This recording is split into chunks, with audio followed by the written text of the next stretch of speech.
Hoje nós vamos falar sobre atitudes sem contraindicação para nós lidarmos com a depressão.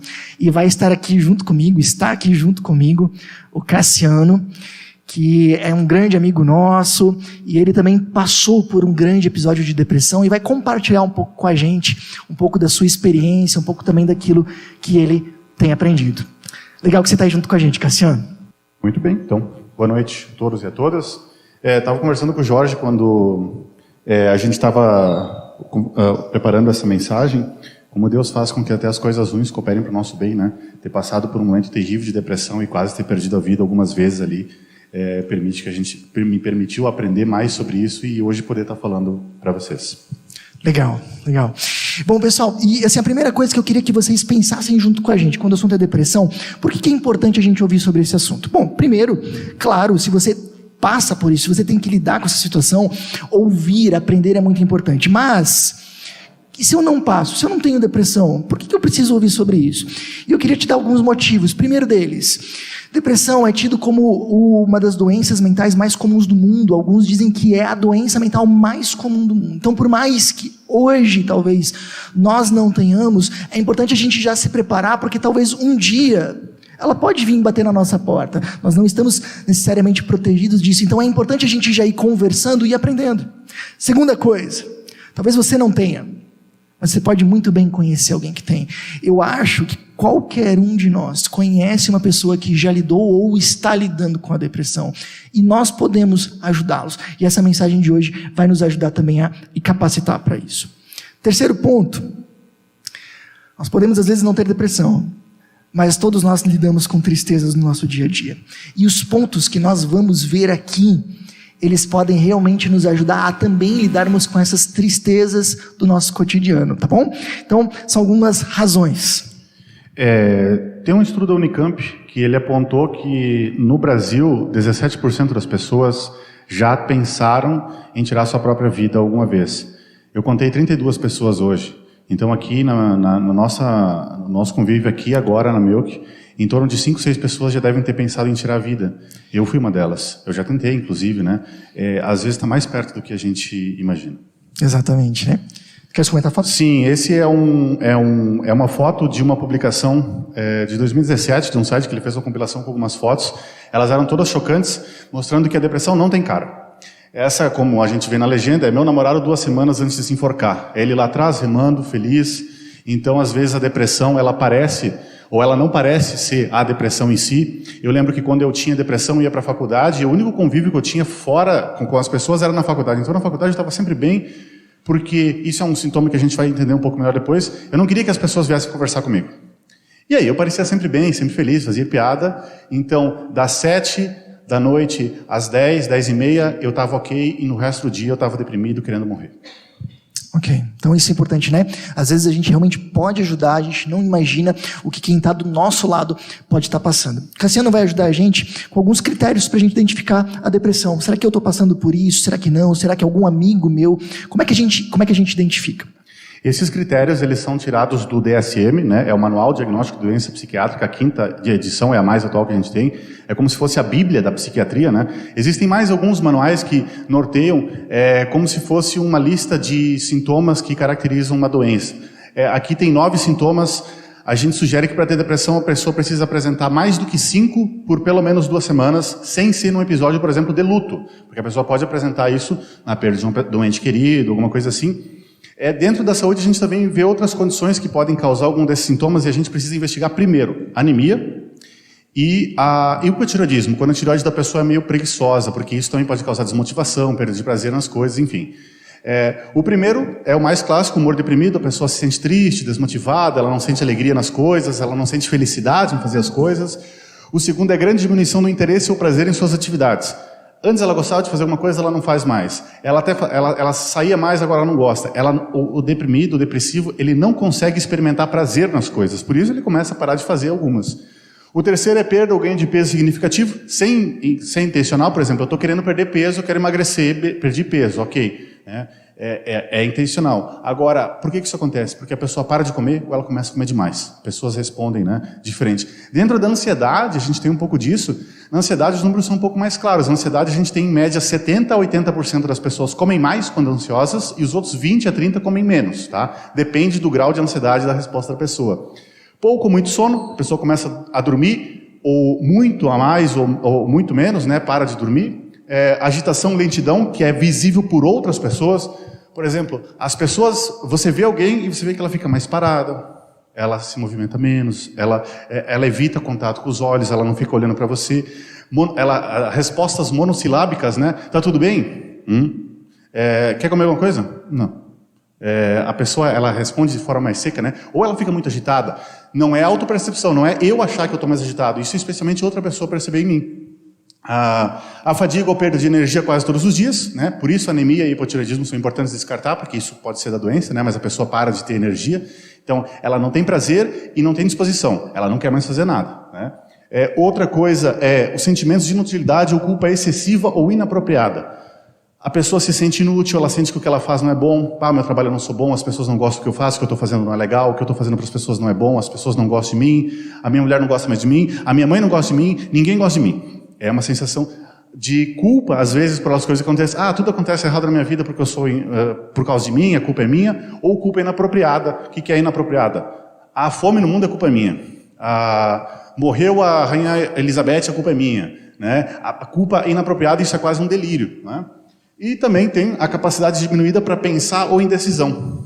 Ela começa, o raciocínio dela fica mais lento, ela tem mais dificuldade para tomar decisões, as decisões ficam mais difíceis para ela. E o último, né, seriam os pensamentos recorrentes de morte ou suicídio. A pessoa quer se matar, ela pensa em se matar, ela planeja se matar, ela já tentou se matar.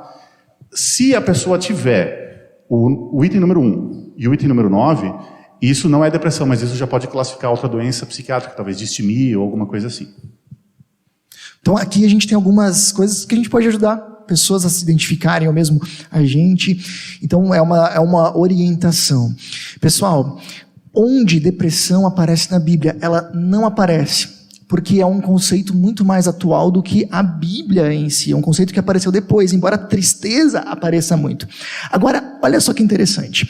Psicólogos que leem a Bíblia colocam que se tem um lugar na Bíblia onde a depressão aparece de forma clara, era uma passagem em 1 Reis 19 que conta a história de um homem chamado Elias, que era uma pessoa que tinha uma espiritualidade muito próxima de Deus, era inclusive um profeta, mas ele teve alguns sintomas. Ele tinha tristeza persistente, perda de esperança, parece que nada podia realmente melhorar significativamente no futuro.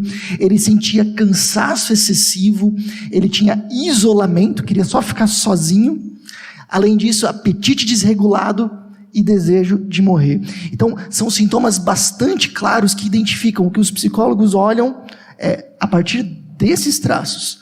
É muito possível que Elias estava passando por aquilo que a gente chama hoje de depressão. Por que ele estava passando por isso?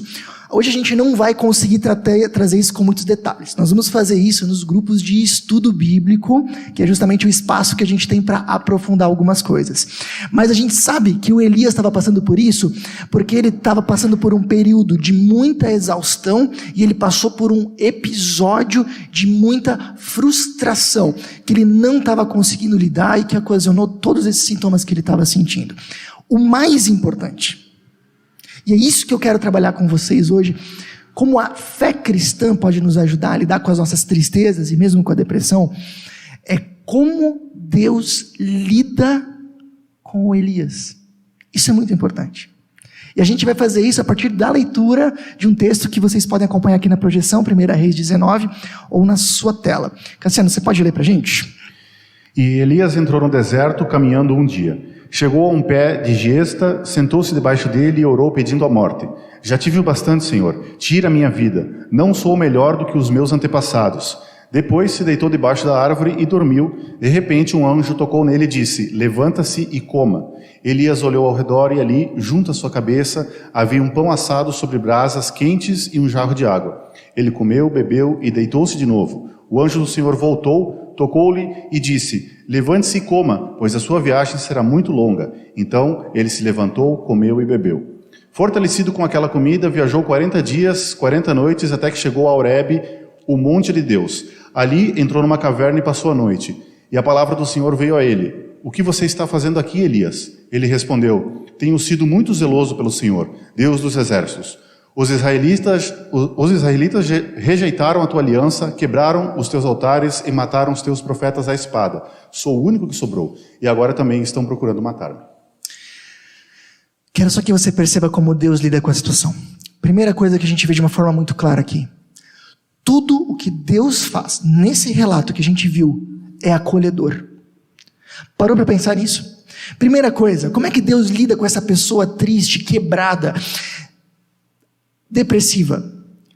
Deus manda um anjo que toca ele e diz, levanta e come.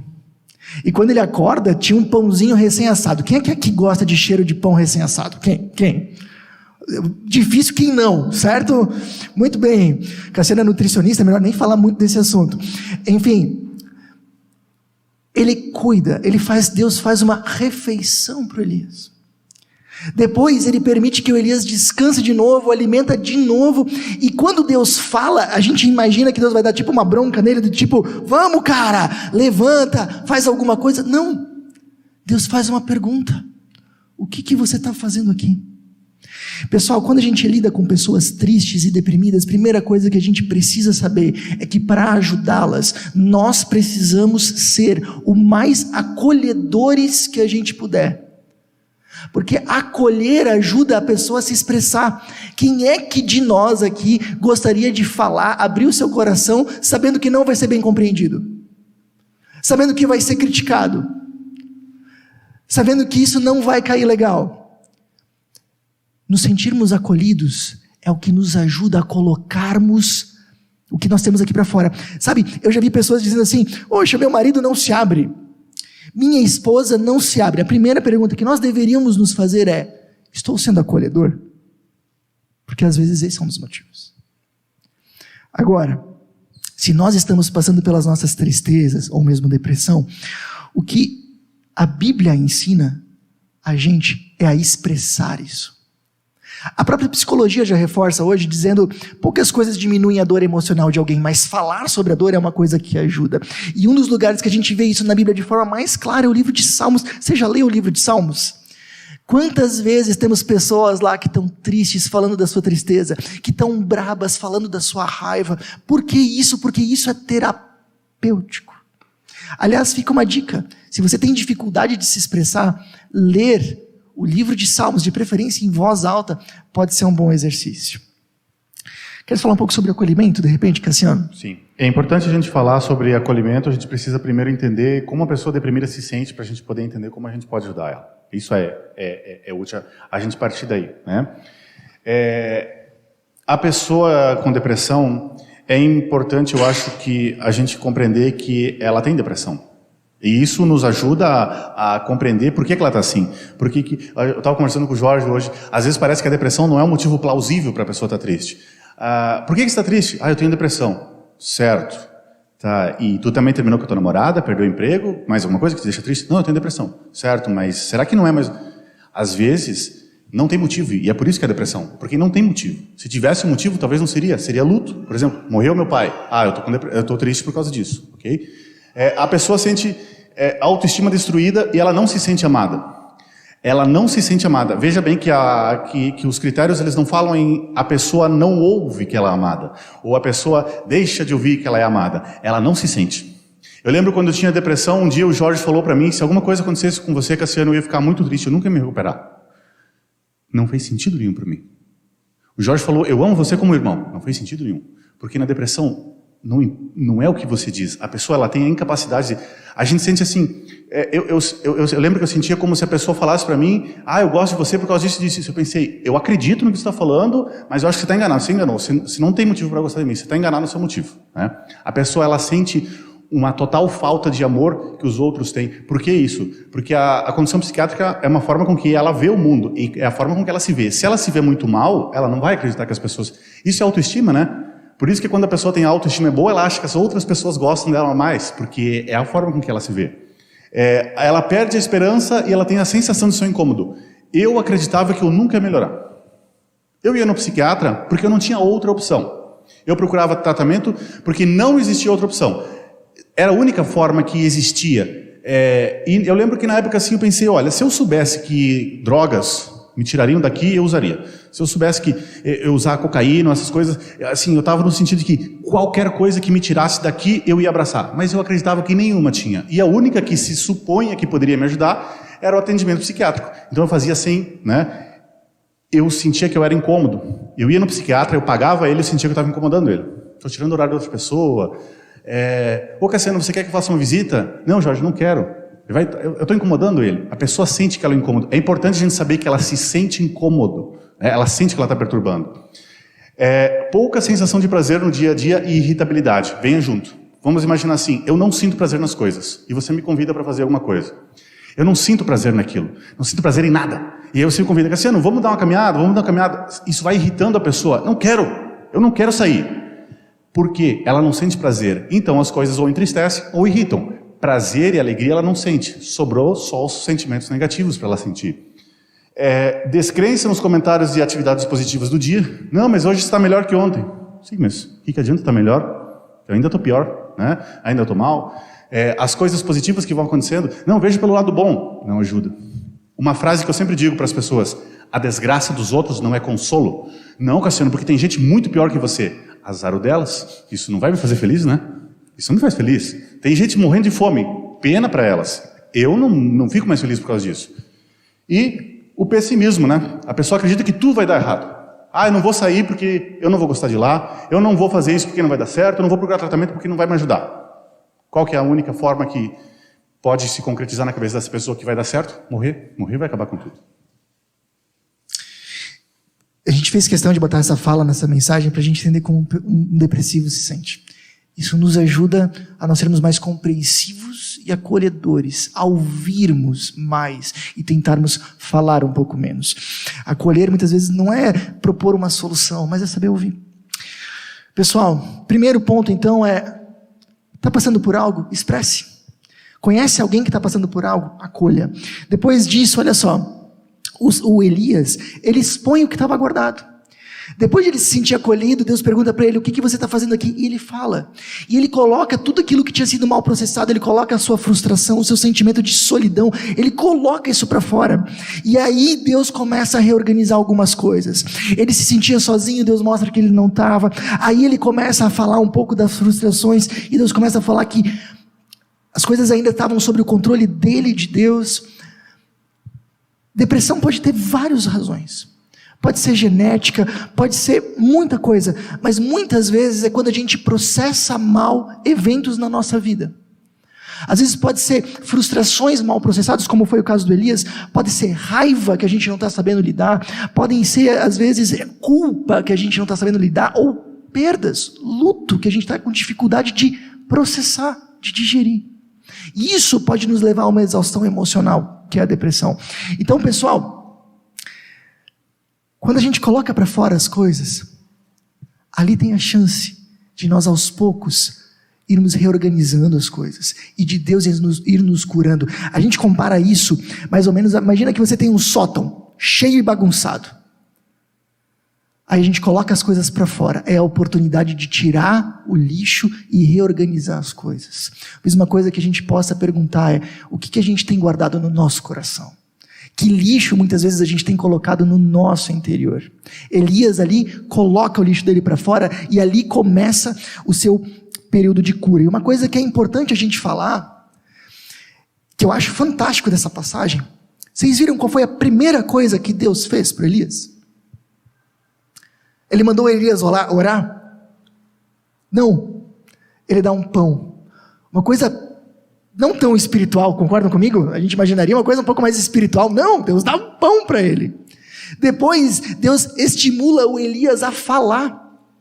Só depois, Deus começa a tratar a fé do Elias. Então, entenda o seguinte, uma coisa bem importante. Deus não despreza o físico nem o emocional. A Bíblia trata o ser humano como um todo, e se a gente quer ajudar alguém, a gente precisa olhar o todo. Se a gente diz para uma pessoa triste, bom, o teu caso é oração, só precisa orar mais, a gente reduz o problema, e não está sendo coerente. Se a gente dizer, não, é só você tomar esse remedinho aqui, que está tudo certo, a gente também reduz o problema. Nós somos seres integrais, e é importante que o tratamento também seja integral. Por isso nós não temos, eu como pastor, não tenho nada contra alguém que procure um psicólogo, um psiquiatra, pelo contrário, precisa muitas vezes. E fico muito feliz às vezes quando de repente alguém que também está numa terapia procura um conselho pastoral, porque muitas vezes o espiritual, o fortalecimento da fé nos ajuda muito também. Então o tratamento, ele precisa ser integral. É interessante a gente lembrar que Deus capacita as pessoas para nos ajudar, né? A gente poderia resolver talvez tudo sozinho, ou Deus poderia vir e resolver todos os problemas da nossa vida, né? Mas Ele não quer isso, porque Ele quer que a gente tenha comunhão com as outras pessoas.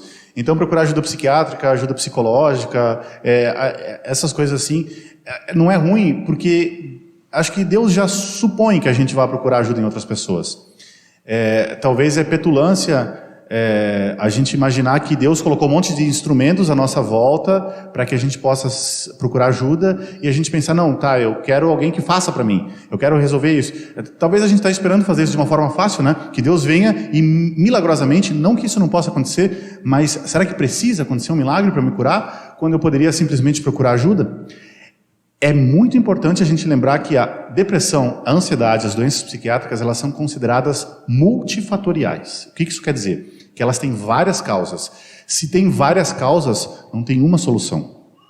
Ah, não, você vai resolver o seu problema se você começar a fazer academia, se você arranjar uma namorada, se você arranjar um emprego melhor. Isso ajuda, pode ajudar, talvez ajude, mas não é tudo, porque não é uma solução. A pessoa não está depressiva por causa de uma coisa, ela está por várias, né? Então não adianta a gente sugerir uma coisa só, e a gente tem que tomar cuidado a sugerir com muita cautela, porque daqui a pouco acontece o que acontecia para mim, as pessoas iam sugerindo, e eu não queria mais me abrir, eu não queria mais conversar com as pessoas, porque elas só me sugeriam coisas. Não, Cassiano, é uma fase, isso vai passar. Tá, como?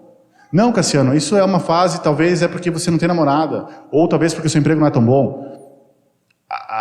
Quando você começa a receber soluções que não são úteis, e eu entendo o anseio das pessoas em ajudar, mas pense bem, se você não tem nada que seja talvez realmente produtivo para a pessoa fazer, ou materializar que aquilo vai resolver, talvez não fale, só ouça. Ouvir a pessoa. Não, a gente vai ficar junto, a gente vai passar por isso, né? É importante a gente lembrar das medicações, as pessoas têm uma certa preocupação com medicação, porque eu vou tomar um remédio e vou ficar grogue. Vou tomar um remédio e vou ficar sedado, Eu estou medicado agora. Eu pareço sedado, pareço grogue, eu estou medicado. Eu brinco, às vezes eu faço brincadeira, né? Mas é uma brincadeira chata. Eu brinco que se eu não tomar o remédio, eu tenho coceira no pescoço, dá vontade de coçar com uma corda, como eu já tentei fazer algumas vezes. Por quê? É um distúrbio químico também, e se é um distúrbio químico, precisa de tratamento adequado. A medicação, ela serve... Eu gosto de dizer que a medicação serve para deixar você normal.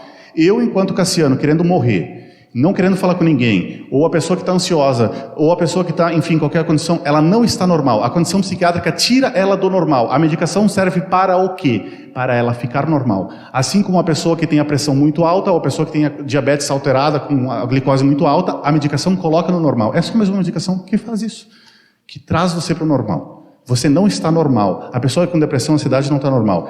É importante a gente ficar de olho em quem tem. Qualquer um pode ter. Mas tem duas que eu me recordo de cabeça que são mais propensos. Os jovens, 18 a 20 anos, é a idade que começa a manifestar, foi quando eu tive, tá? E as mulheres, especialmente no pós-parto, podem ter episódios de depressão. Elas têm medo de pegar a criança, têm medo de machucar a criança, elas se sentem impotentes, todas aquelas sensações, por quê? Os hormônios que a placenta produz protegem o cérebro de algumas coisas, então quando a criança nasce, não tem mais esses hormônios, tá? Insistir no tratamento é importante até atingir a cura. Fazem 4 anos desde a primeira vez que eu procurei tratamento. Insisti no tratamento médico. Sabe por que eu fui fazer tratamento, inclusive? Porque um amigo meu falou, Cassiano, eu marquei o psiquiatra, eu vou te levar lá. Era um congresso lá em Pelotas, 1000 quilômetros, né? E de volta, acho que dá mais ou menos isso aí. E eu fui para lá, foi umas 11, 12 horas de carro, tinha um evento num sábado e domingo lá, e na segunda-feira de manhã ele tirou o dia, ele me levou no psiquiatra o dia todo. O dia todo. Ele me levou numa clínica que só atendia caso grave, tentativa de suicídio, etc., que era para internação, que não era o meu caso. Aí ele achou outro médico que me atendeu no dia. Ele me levou no médico. Ele falou, Cassiano, vamos lá que eu vou com você. Essa é uma ideia interessante. Insistir no tratamento, eu tenho insistido desde lá até agora e percebo que se às vezes eu desvio um pouco eu começo a me sentir mal de novo, né? A depressão, ela vem com calma. Eu lembro de uma música, um hip hop do Racionais, né? Que é como o diabo, né? Ela fala com calma e contamina sua alma. Ela vem falando, hoje ela fala, talvez aquilo que você fez não foi tão bom, né? Amanhã ela fala, talvez quem você é não é tão bom. Talvez as pessoas não gostem de você. Daqui a pouco ela vai estar falando, é uma boa ideia morrer. E foi assim que veio para mim. Foi uma ideia que começou devagar. Morrer é uma possibilidade, morrer é uma ideia, morrer é uma solução. Ela foi crescendo até se tornar, né? Então, a ideia de você insistir no tratamento ela é importante. E a questão dos medicamentos é assim, eles têm colaterais que geralmente o psiquiátrico tem um colateral um pouco diferente dos outros, né? O colateral vem nos primeiros dias e depois vem a parte boa. E é onde a pessoa desiste, né? Primeiras 2 semanas eu estou sentindo tonto, a náusea, não vou mais tomar. Depois é que vem a parte boa. Às vezes, o medicamento psiquiátrico, ele precisa ser ajustado, porque o medicamento psiquiátrico é como conversar com o missionário. O psiquiatra é como trata um missionário, como? Conversando. Não tem um exame que fura a sua cabeça e vê o que está faltando lá dentro. Eu acho que pelo que você falou, precisa tomar isso. Aí vê que não deu certo, tenta esse. E assim vai indo. Ok, primeiro ponto, expresse, acolha. Segundo ponto, trate o que está guardado. Eu queria comentar com vocês um pouco da história do Elias, como ela continua. O Senhor lhe disse, saia e fique no monte, na presença do Senhor, pois o Senhor vai passar. Então veio um vento fortíssimo, que separou os montes e esmigalhou as rochas diante do Senhor, mas o Senhor não estava no vento. Depois do vento houve um terremoto, mas o Senhor não estava no terremoto. Depois do terremoto houve um fogo, mas o Senhor não estava nele. E depois do fogo houve o murmúrio de uma brisa suave.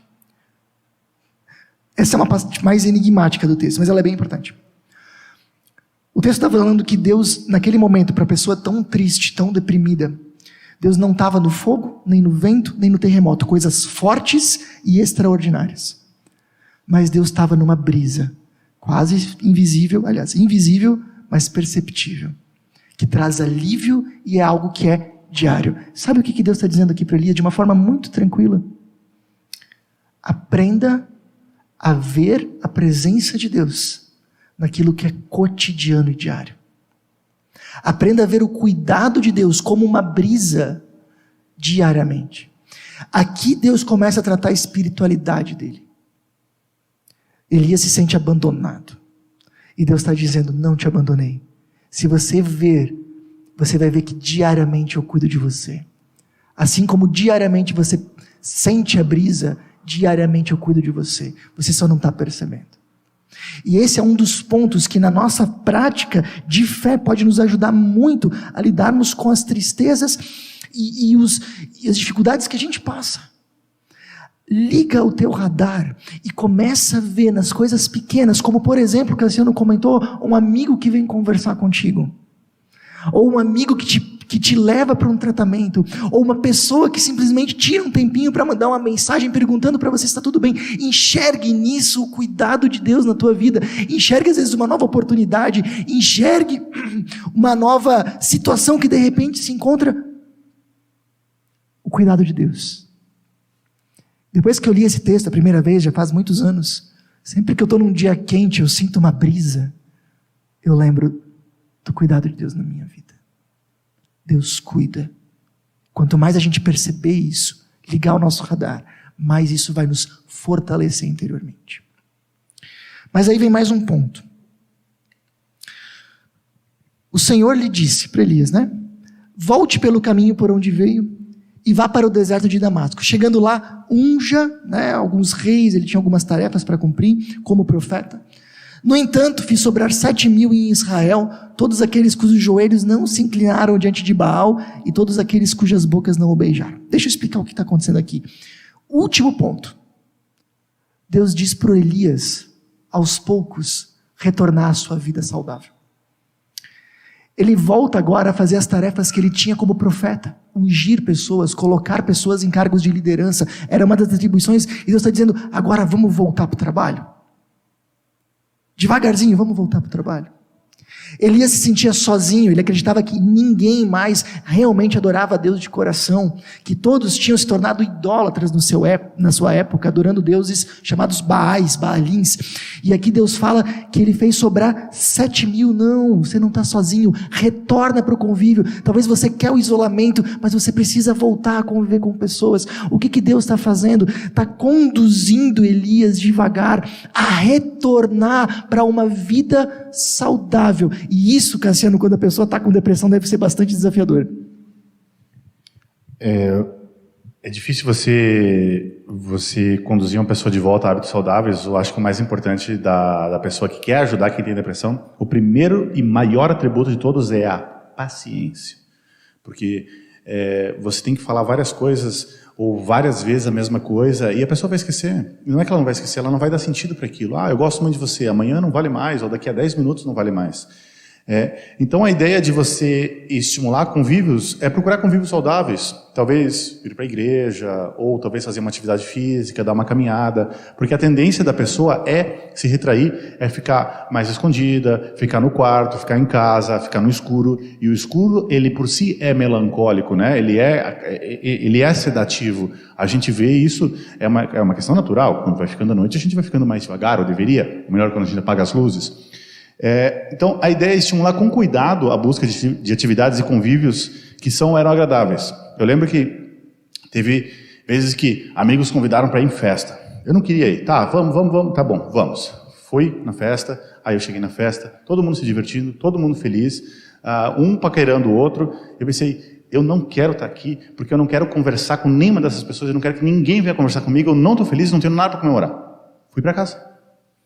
Me diz quantos convites eu vou aceitar de uma pessoa que me convidou para uma coisa dessa depois? Não, vamos a outra festa. Nunca mais, né?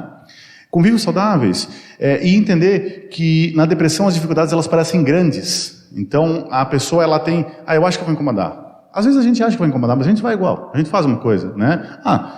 Tudo de certa forma é um incômodo. O lugar que você está sentado é um lugar que ninguém mais vai sentar. Isso é um incômodo? Depende do ponto de vista, né? Se você for um depressivo, você pode pensar isso. Então a ideia é você perceber que o depressivo vê dessa forma e oferecer, primeiro, saídas. Saídas por quê? Especialmente nos convites, porque o depressivo ele vê os problemas muito aumentados.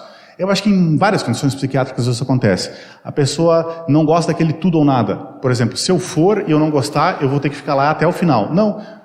Uma ideia é, vamos fazer tal coisa? Se você não gostar, a gente volta para casa na mesma hora. Eu não vou me importar, eu não tenho problema, eu estou indo só por causa de você mesmo.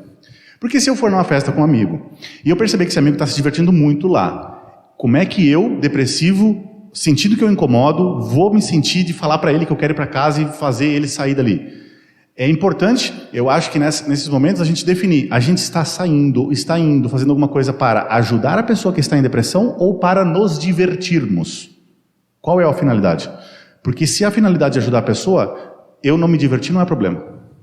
Eu tenho que voltar para casa não é problema. E talvez isso seja confiante, porque se a pessoa não se sentir bem no lugar e ela voltar para casa, ela sabe que com você ela está segura. Que se ela não gostar, você ajuda ela. É importante essa confiança. A percepção de dificuldade é muito grande. Por exemplo, ir até a academia, ir até não sei aonde. Eu lembro que tinha uma vez que eu estava indo na academia que eu não queria mais ir. Eu voltei no meio do caminho para casa. Fiz a volta, estava de carro, fiz a volta e fui para casa. Porque eu pensava que eu ia incomodar as pessoas, porque era mais um lá para estragar as coisas, para gastar os aparelhos, para desgastar as coisas. Então, eu não queria. São problemas pequenos, eles parecem muito grandes para o depressivo. A gente tem a ideia de, nisso, definir micropassos. Isso é uma coisa que a gente faz com vários pacientes que têm dificuldade para melhorar alguma coisa. Por exemplo, qual é uma forma, por exemplo, vamos imaginar aqui, fazer exercício. Vamos dizer que é ir até a academia. Ir até a academia é um passo, Então a pessoa só tem duas visões, ou ela conseguiu, ou ela não conseguiu. A gente pode quebrar isso em vários passos. Vamos pensar aqui, tudo que ela precisa para ir até lá. Separar a roupa para ir, colocar a roupa, ir até a porta de casa, ir até o carro, até a frente de casa, ir até a frente da academia, entrar na academia, fazer 10 minutos de algum exercício, fazer o resto. A gente separou em 8, então a pessoa tem com isso, com várias... Esse é um exemplo, né? Mas com várias atividades a gente consegue pensar assim, que ela tem a sensação de que ela está evoluindo. Não, hoje eu consegui até na frente da academia. Eu tenho paciente que me falou isso, comemorou comigo, falou, Cassiano, eu fiquei feliz, eu consegui até na frente da academia hoje, e voltei para casa. Que bom que você deu esse passo. Que bom que você conseguiu ir até lá, e quem sabe amanhã você pode entrar, ou se você não entrar, não tem problema. Ó a saída, não tem problema. A pessoa tem a opção de desistir. Claro que a gente não quer que o depressivo desista daquela atividade, mas ele tem que saber que ele pode, porque às vezes ele não quer. E a ideia dos micropassos é interessante porque ele vê vários passos que ele vai superando. E isso pode ser aplicado em várias coisas. Agora, quando a gente só coloca, por exemplo, fazer exercício, ele só tem um passo, fez ou não fez. Aí, todo dia que ele não for, ele não vai ver as pequenas evoluções que ele deu, ele só vai ver que ele não conseguiu. Isso é um sabotador muito grande para ele. Isso é um sabotador muito grande para ele. A gentileza nisso, eu acho que o ouvir a pessoa, e você não precisa ter uma solução para a vida dela. Você quer? A gente quer ter uma solução para quem está deprimido. Mas, olha, às vezes você fala coisas tão simples como: eu sei que está difícil, né? Que tal a gente procurar um tratamento? Ou, eu sei que está difícil, também não sei como é que a gente vai resolver, mas eu conheço muitas pessoas que já passaram por isso e já resolveram. Não, se isso for verdade, né, não minta, né? Mas eu sou uma pessoa que passei por isso. A gente vai conseguir, a gente vai sair dessa, eu estou com você, eu te ajudo. Lembra, o depressivo, ele não sente todo o afeto que você tem, mas ainda é melhor. Eu lembro que em 2017, quando eu compartilhei com as pessoas que eu tinha vontade de morrer, eu fiz uma pergunta que eu me fiz. E eu fiz a pergunta não para as pessoas que não me disseram, para as pessoas que não disseram para os outros.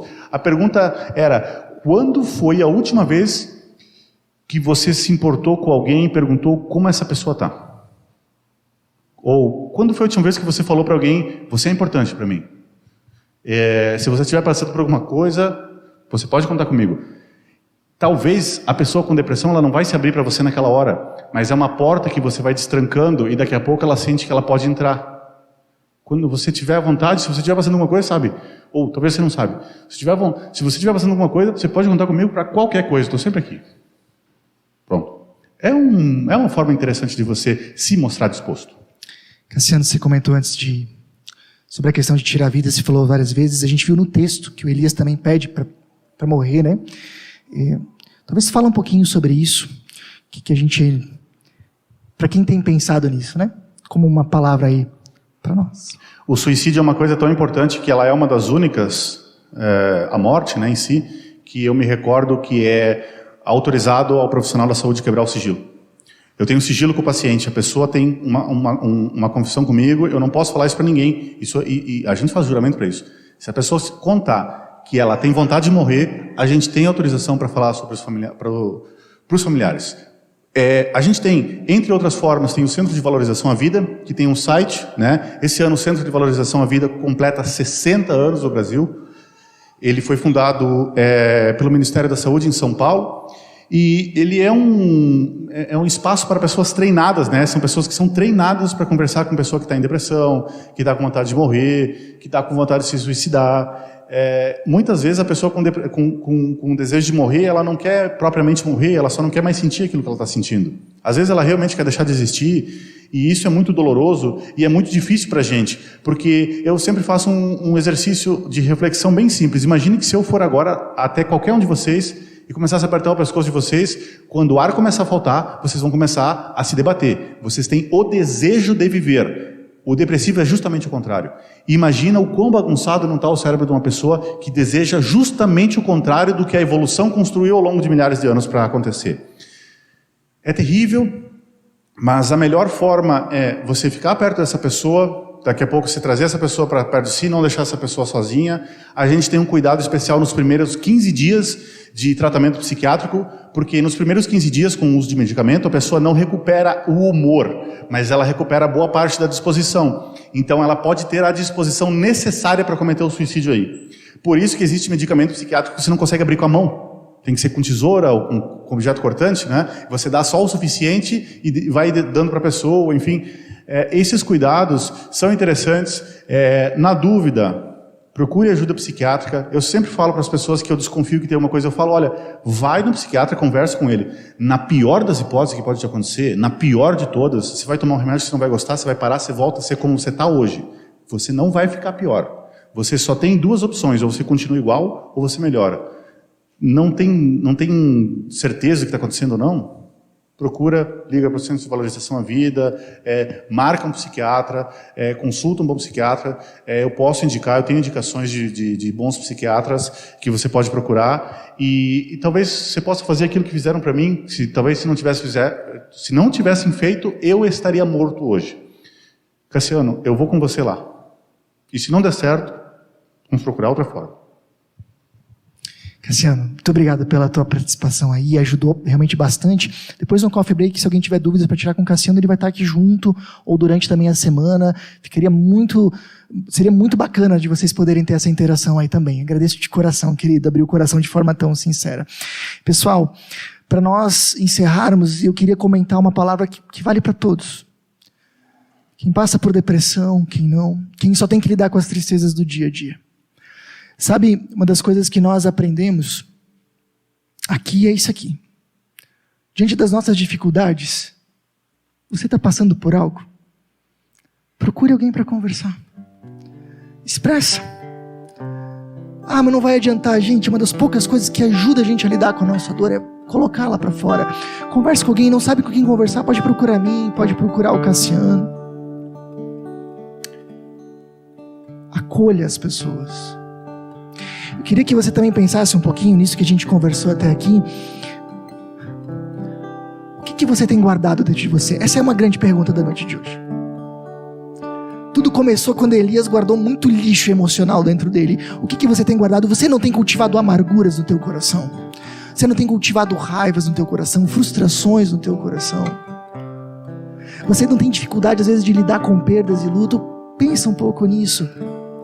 Será que não está na hora de colocar isso para alguém? Sabe, a Bíblia nos ensina a lidarmos com tudo isso de forma saudável. Não quer uma hora conversar comigo sobre isso? Pensa um pouco. Talvez você pode estar agora pensando em perceber mais o cuidado de Deus nas coisas do dia a dia. Perceba o Deus da brisa, isso vai te fortalecer imensamente. Quem sabe o que você precisa hoje é tomar uma decisão de retomar algumas coisas que você sabe que você deveria fazer, mas não está fazendo. Ou que talvez você deixou de fazer com o tempo. Que fazem parte de uma vida saudável, relacionamentos saudáveis, hábitos saudáveis, tudo isso. Sabe algo que a gente precisa saber? É que junto com a vida com Deus, vivendo com Jesus, nós encontramos um verdadeiro acolhimento para nós. Encontramos um lugar onde a gente pode expressar isso. Se tem alguém que pode nos ajudar com as nossas feridas emocionais, é Deus. E Ele muito possivelmente vai usar pessoas para isso, como o Cassiano comentou. Viva com esse Jesus. Esteja junto com Ele. Encontre esse Deus que consegue curar todos os corações. Comece derramando tudo que está dentro de você na presença dEle, e deixe que Ele vá te aliviando e te conduzindo nos próximos passos.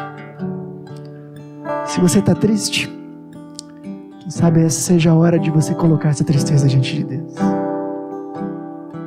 de você se aproximar dEle,